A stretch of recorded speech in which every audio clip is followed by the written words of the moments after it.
Hello everyone, welcome back to my channel. আশা করি সবাই ভালো আছেন, সুস্থ আছেন। মোজাইক আর্ট এটা আমি ফার্স্ট টাইম বানাচ্ছি না, এটা আমার সেকেন্ড টাইম বানানো। তাহলে আসুন শুরু করা যাক। আশা করি আপনারা আমার এই প্রসেসটাকে এনজয় করবেন। প্রথমে আমি নিয়ে নিয়েছি 12x12 প্লাই। এখানে নিয়ে নিয়েছি আমি আমার মিরর বক্স, যার মধ্যে অনেক রকমের ছোটো ছোটো মিরর রয়েছে। এইগুলো দিয়ে আমি ডিজাইন বানাবো। প্লাইয়ের ওপরে ডিজাইন করে নেবো ছোটো ছোটো মিরর দিয়ে। আপনারা আপনাদের পছন্দ মতো ডিজাইন করতে পারেন। এখানে আমি আমার পছন্দ মতো ডিজাইন করেছি।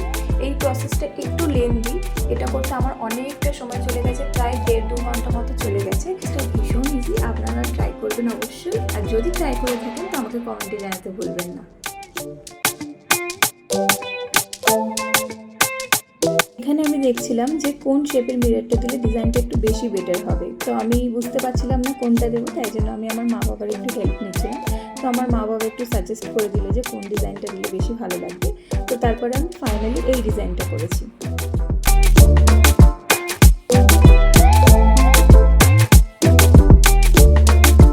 এখানে আমার ডিজাইন কমপ্লিট হয়ে গেছে। এবার আমি মিরর বক্সটাকে বন্ধ করে এটাকে আমি একটু শুকানোর জন্য কিছুক্ষণের জন্য ছেড়ে দেবো, যাতে যে মিররগুলো আছে ওগুলো একদম স্টিক হয়ে যায়। এটা ভালো মতো স্টিক হয়ে গেছে। এবার আমি বানিয়ে নেবো পেস্ট। পেস্টের জন্য আমাদের দরকার ওয়াল পুট্টি, তার মধ্যে একটু ফেভিকল মেশাবো। আর আমি এখানে 2 রকমের কালার ইউজ করব। এই 2 রকমের কালার আমি দিচ্ছি। তো প্রথমে একটু কালার দিয়ে নেবো, ওর মধ্যে অল্প জল দিয়ে একটা ফাইন পেস্ট বানিয়ে নেবো। ওই পেস্টটাকে ভালো করে এর উপরে দিয়ে আমাদেরকে ভরাট করতে হবে। প্রথমে আমি এটার সাহায্যে করছিলাম, কিন্তু ঠিকমতো হচ্ছিল না বলে আমি হাত দিয়ে করেছি।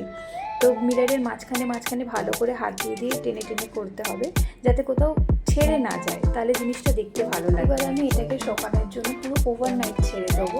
শুকিয়ে যাওয়ার পরে কোনো ভিজে কাপড় দিয়ে বা একটা যে কোনো টিস্যু দিয়ে একটুখানি জল দিয়ে ভিজিয়ে যে মিররের ওপরে ওয়ালপুট্টির যে পেস্টটা লেগে রয়েছে ওটা আস্তে আস্তে হালকা হাতে মুছে নেব।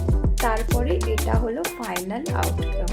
যদি এটা আপনাদের ভালো লেগে থাকে অবশ্যই আমাকে কমেন্ট করবেন, একটা লাইক করে দেবেন আর অবশ্যই শেয়ার করে দেবেন। পরের বার আমি চেষ্টা করবো এর থেকে ভালো কিছু আপনাদের সামনে নিয়ে আসা। Thank you.